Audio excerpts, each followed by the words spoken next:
Ryan Reynolds here from Mint Mobile. I don't know if you knew this, but anyone can get the same premium wireless for $15 a month plan that I've been enjoying. It's not just for celebrities. So do like I did and have one of your assistants switch you to Mint Mobile today. I'm told it's super easy to do at mintmobile.com/switch. Upfront payment of $45 for 3-month plan, equivalent to $15 per month required. Intro rate first 3 months only, then full price plan options available. Taxes and fees extra. See full terms at mintmobile.com. I think we all understand cancer to a certain extent, but we don't understand autoimmune diseases. From the moment I was in that hospital bed, I dedicated my life to patient advocacy.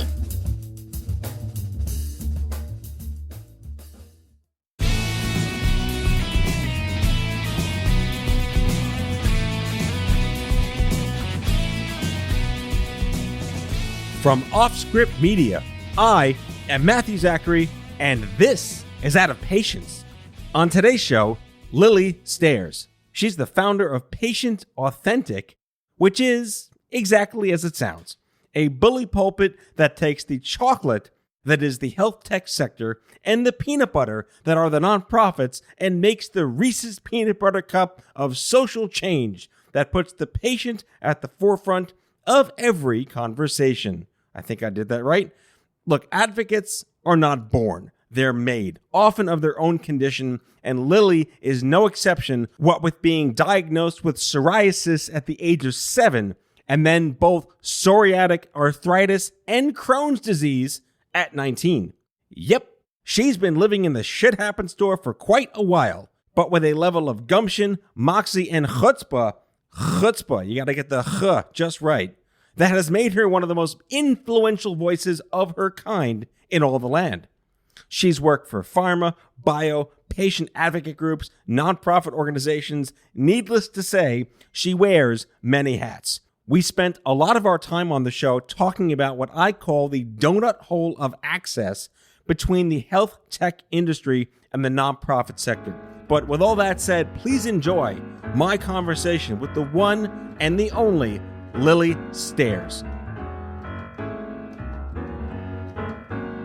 Lilly, I wanted to welcome you to the show, but I think the greatest non-competitive thing we share is that you entered your Shit Happens store 2 years before me. At 19, I was 21, but you were 7 technically, right? The first Shit Happens store was 7.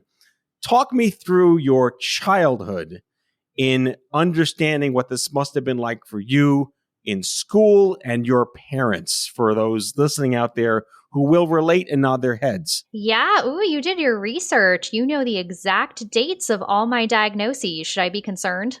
I'm not a LinkedIn stalker. Yes. So at 7, I was diagnosed with psoriasis, which is an autoimmune disease of the skin. I basically had what looked like chicken pox all over my entire body. And unlike chicken pox, it didn't go away unless I was treating it with steroid cream. My mom would drive me every morning into the city before elementary school so that I could stand in a light box for 10 seconds to have UV rays hit my skin and try to clear up the psoriasis. So it was a very involved process for my family and for myself. You know, I was very self-conscious about it from a young age. But the psoriasis, truthfully, was nothing compared to what was to come when I was 19.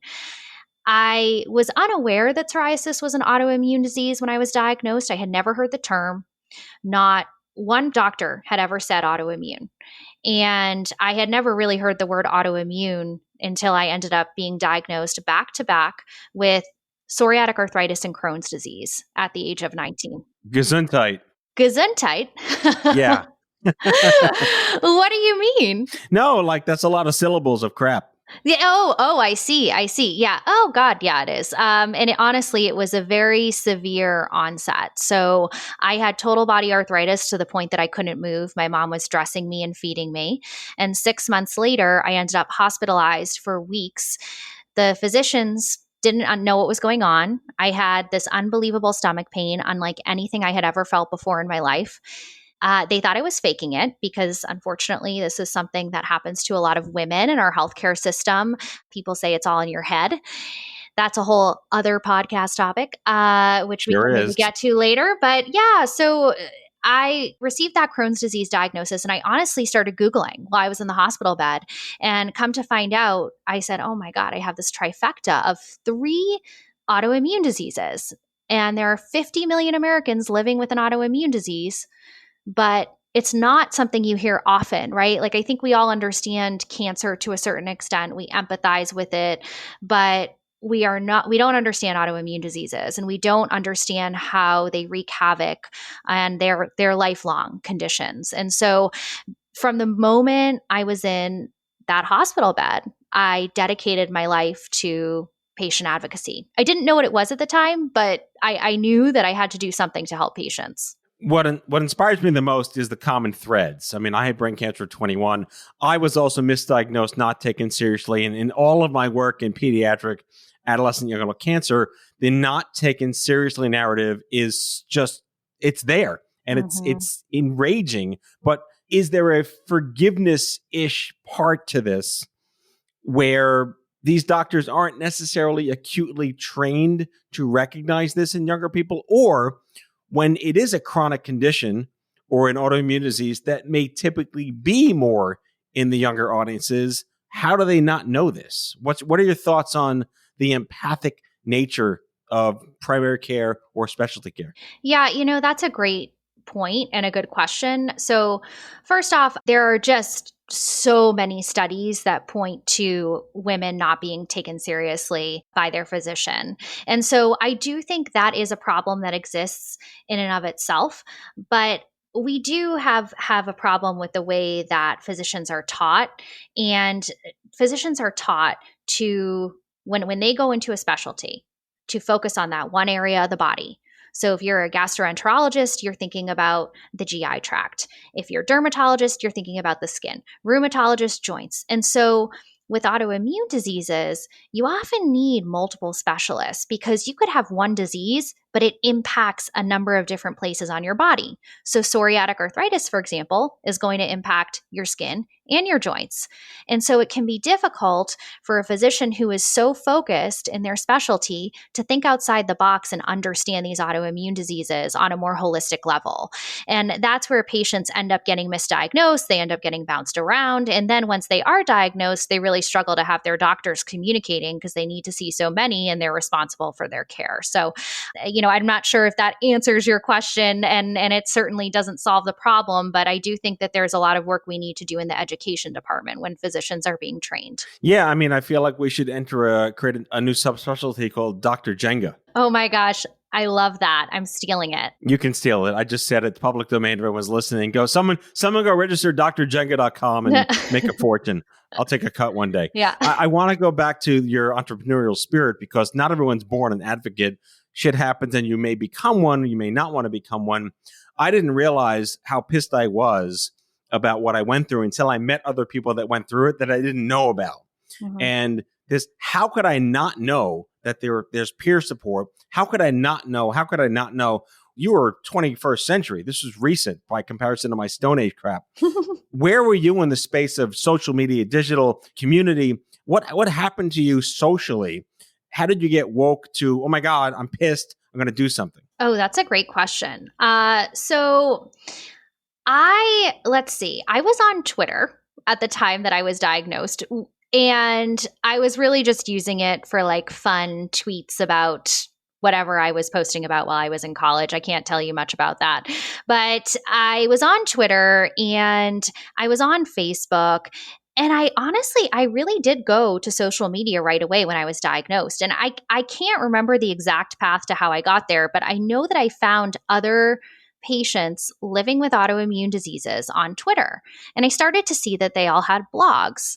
And I thought, this is something I could do. And keep in mind, after I was diagnosed, I was really sick. It takes a long time for autoimmune patients to find the right treatment. So I was out of college for a while. I was living at home, missed being with my friends. And so blogging, I thought, would be a great way for me to have an outlet to vent, but to also help others. And so this is a little known fact, and I don't tell too many people this, but I actually started under the blog name Autoimmune Barbie. Wow. It's a good thing this isn't being recorded. Yeah. I've come a long way. I think it still exists somewhere. If you happen upon it, well, first of all, please don't Google it. But if you do happen upon it, don't judge my writing, and also the fact that I called myself a Barbie doll. I feel like I'm much more of a feminist now. But hey, Barbie's trying to get a little feminist too.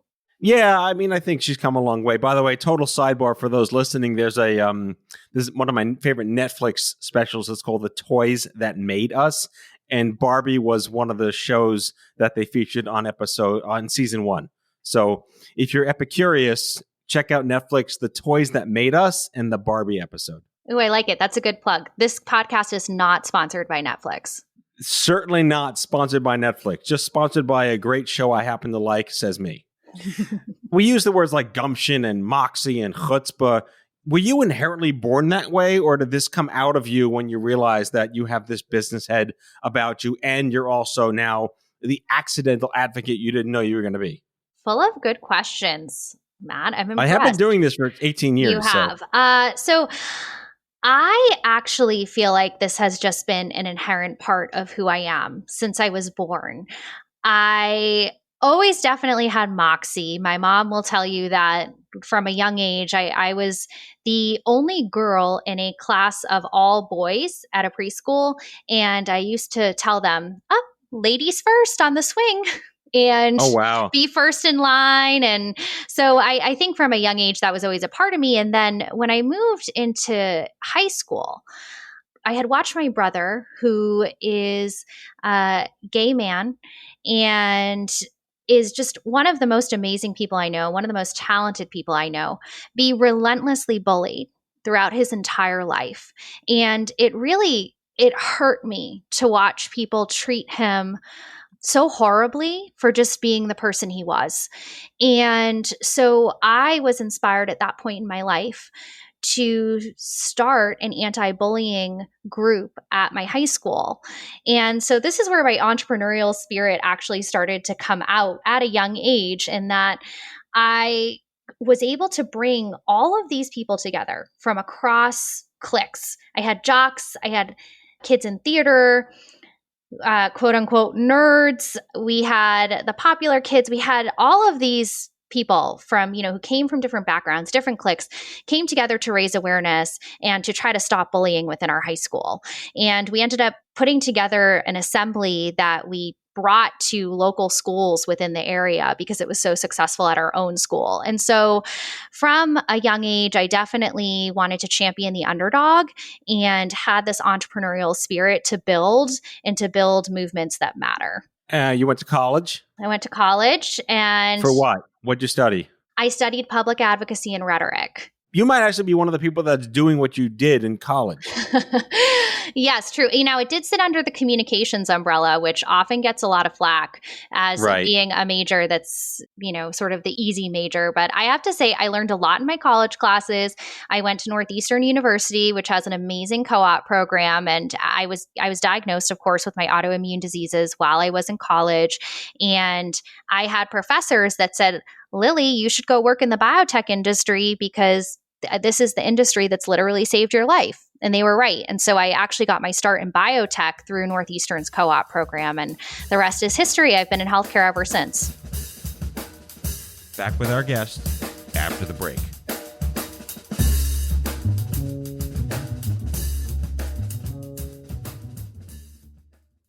Craving your next action-packed adventure? Audible delivers thrills of every kind on your command, like Project Hail Mary by Andy Weir, where a lone astronaut must save humanity from extinction, narrated with stunning intensity by Ray Porter.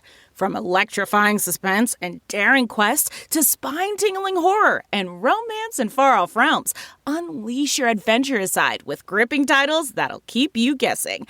Discover exclusive Audible originals, hotly anticipated new releases, and must-listen bestsellers that hook you from the first minute. Because Audible knows there's no greater thrill than the one that speaks to you. Discover what lies beyond the edge of your seat. Start your free 30-day trial at audible.com/WonderyUS. That's audible.com/WonderyUS.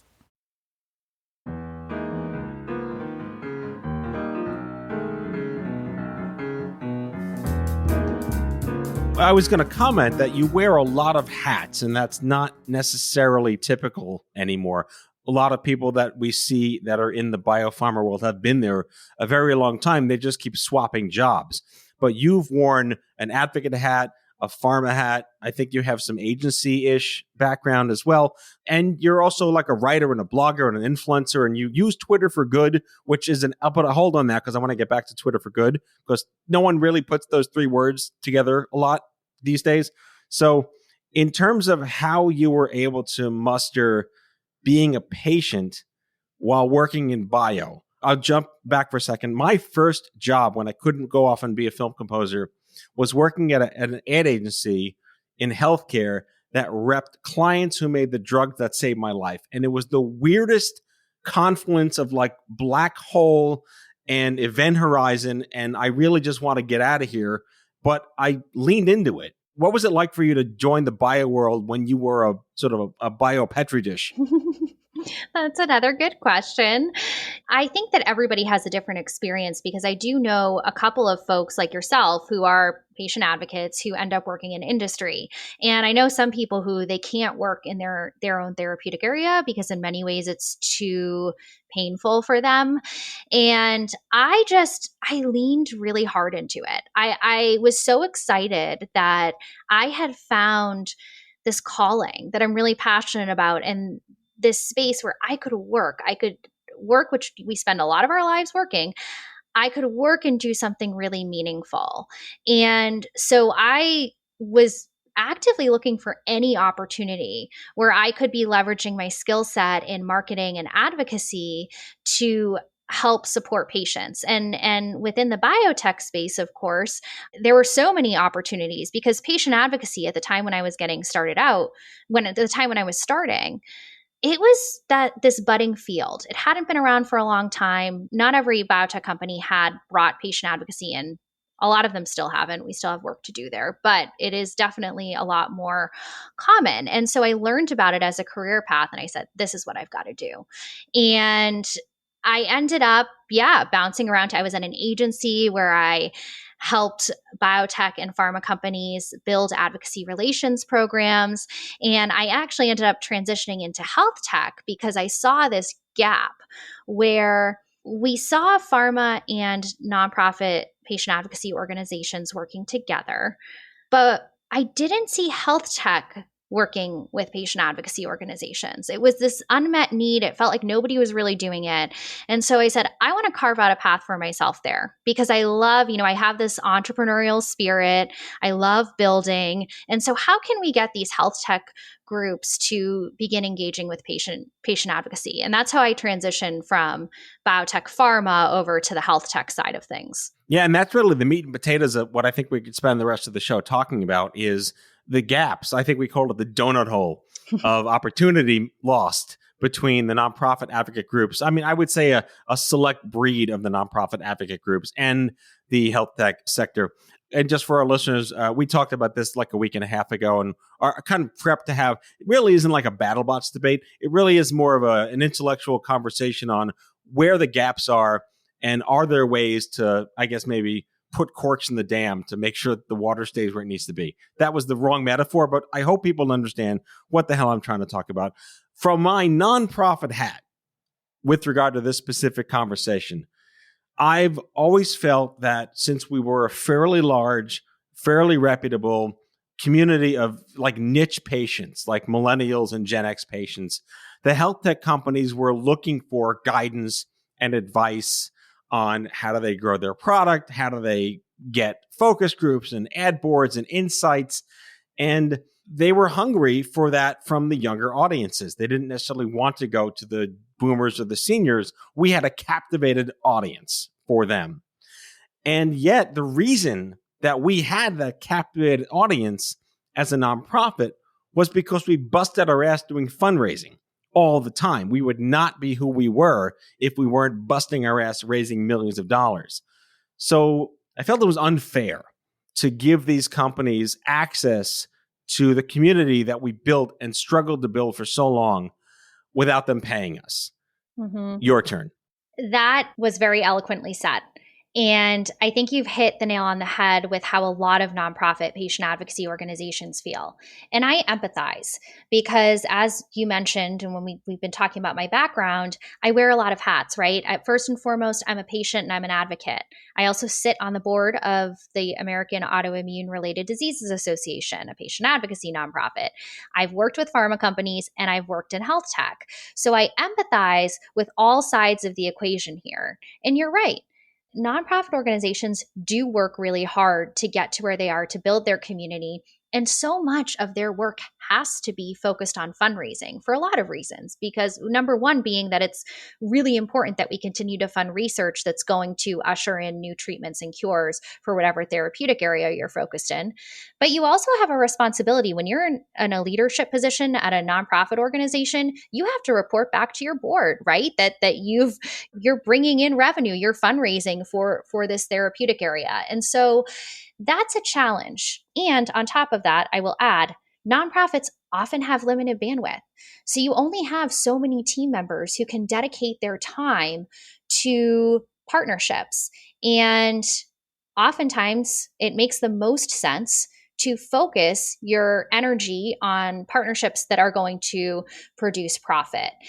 That being said, on the flip side, from the health tech perspective, health tech is the future of medicine.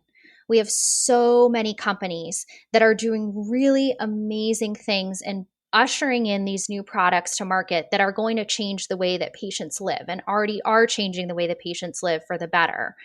They are in a scenario where they don't have millions of dollars. Oftentimes, they have less than some of these nonprofit organizations.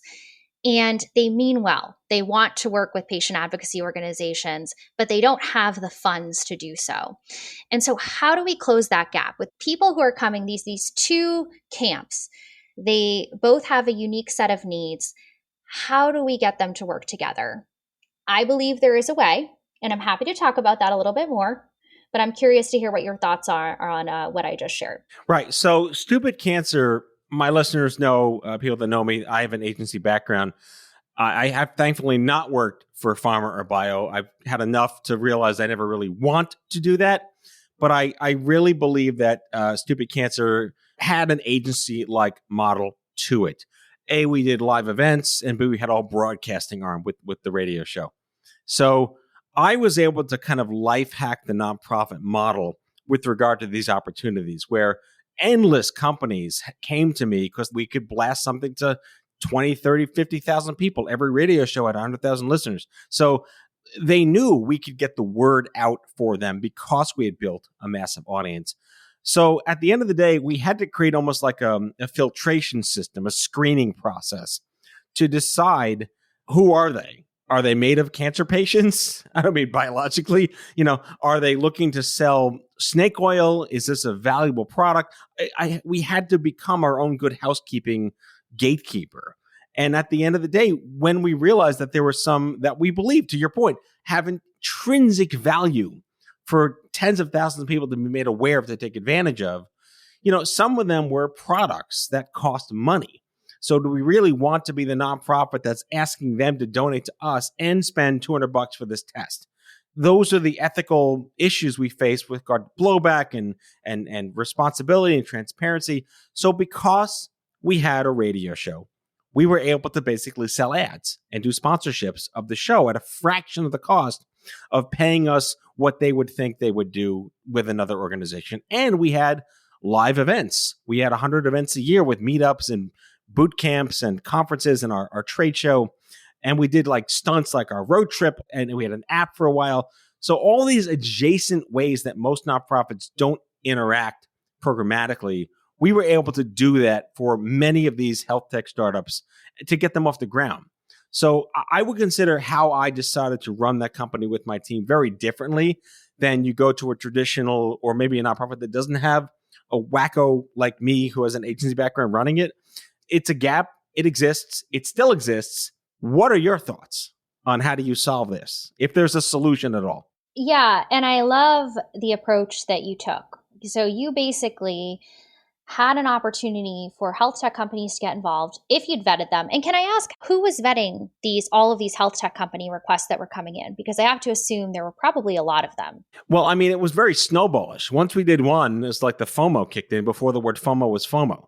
And we had, like, if you ever looked at the Stupid Cancer media deck, I mean, what nonprofit does a media deck? We did with our reach and our demography and our psychography. Like, you can hit this many people with this much money. It was like a Google ad buy, in a sense. They hit the big red button on Facebook or our mailing list or whatever. And it was largely me. We had people do triage when they came with a separate email address, like maybe leave me alone at stupidcancer.org was the email address. But they came in and we looked at them, we vetted them, and we had a conversation with them, and we let them know this is how we operate. As an analog, though, Lily, I'll say that we did the same thing with IRB studies, because tons of clinics and investigators came to us to say we need opt-ins for our focus groups or our fertility studies or our survivorship studies or our whatever. And we couldn't constantly every day, hey, new study with UCLA, hey, new study with USC. We had to vet those too. But we didn't charge them because they're IRB and they're investigators and it's different. But we really had to come up with like a 10-point checkmark system. Do you meet these requirements to even have the conversation with us to hit the big red button if you came on our radio show or something? Okay, got it. That's fair. And that does take time, right? As an organization that only has so many employees, you had to set aside time for that, but you decided that there was a value. And I think what you were doing, to your point, that's very different from other nonprofit organizations, is you were speaking the language of health tech. When you talk about this was like a Google ad buy.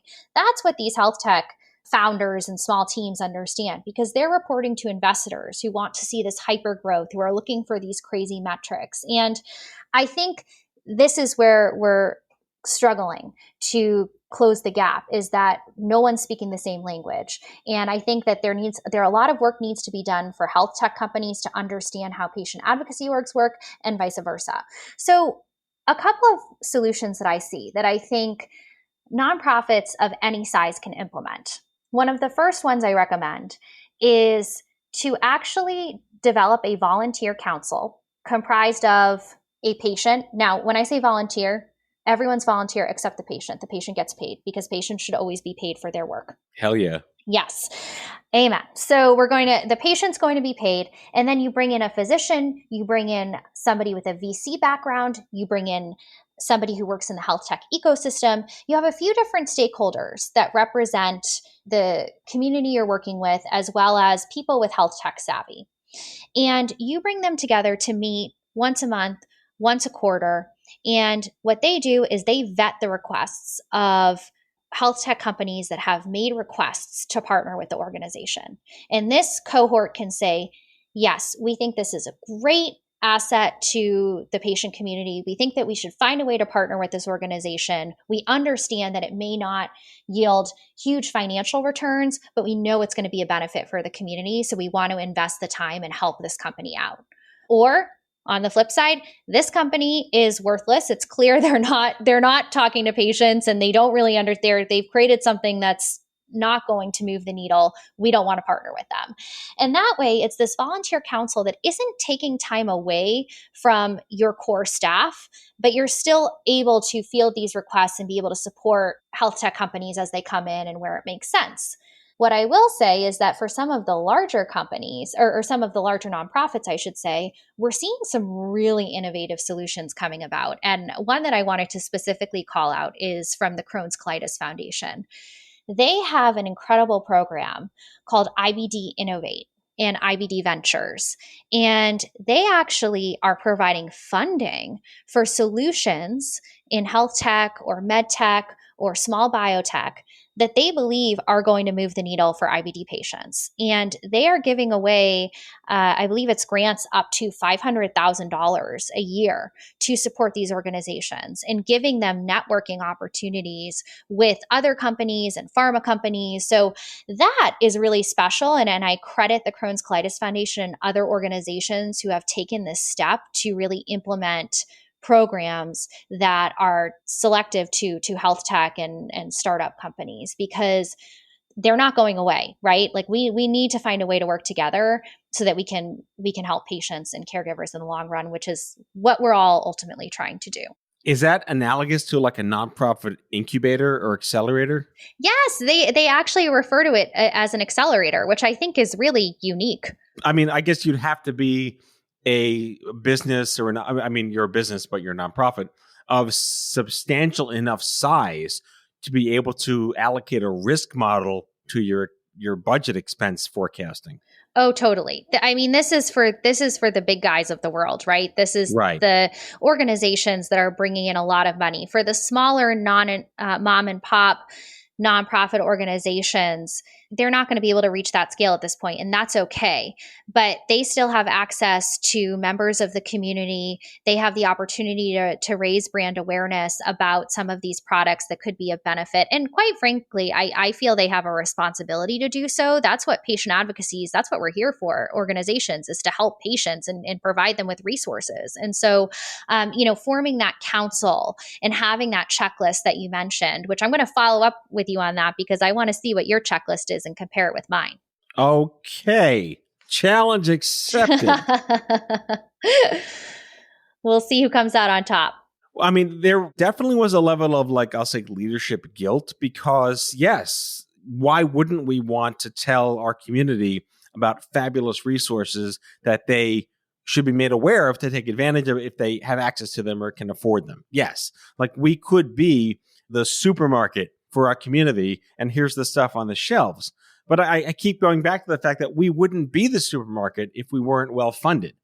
And to what extent is there I'll almost say like a value exchange where can you assign a fixed fiscal value to access to the community that we've spent 12 years building versus your investors don't understand philosophically that I don't want to cast aspersions. It's not in the investor's psychology to spend money unless you desperately have to, unless it instantly converts to a profit or a gain to accelerate your exit. Mm-hmm. And that's what frustrates the nonprofit person because we don't have an exit, which is analogous to when you have cancer, you want the exit. When you have rare disease, there is no exit. So we're stuck in this mire. Your solution in terms of leveraging the assets and the equity of the larger patient groups, fantastic. But where is any value left for the under $1, $2, $3, $4, $5 million advocate groups that may have several thousands of people in their community who do deserve to know about these products and services in health tech?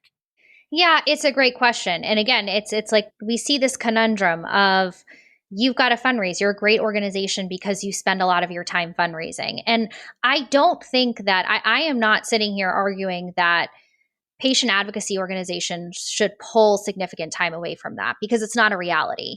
And again, to your point about list building, you have spent a lot of time building your list. And it shouldn't be that the nonprofit organization just hands their list over to this health tech company that, quite frankly, you don't know if they're going to make it or not and how they're going to be communicating with your list. That's why I also think you do need to be selective to that point. I think you could make a rule for yourself where you say, once a quarter, once a month, we're going to highlight a new organization, but we're going to do it on our terms. And it's the lift that makes the most sense for us.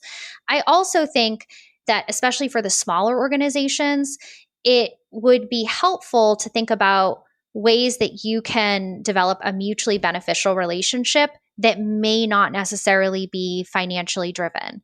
So when I think about the really small nonprofit organizations who don't have a lot of bandwidth, one thing that I've seen health tech companies do, and that I've done as the head of patient advocacy at Clara Health when we were really small, was offering some services pro bono to the nonprofit, whether that be helping them prepare their social media or, designing a logo for them, or just doing something that adds value that we have the skill set on our team, but maybe they don't have the bandwidth to afford or to handle in-house. And so that was one way that we worked to build mutually beneficial relationships that weren't necessarily financially driven, but did add value. And so I always encourage people to look for those spots where you might be able to have that value exchange.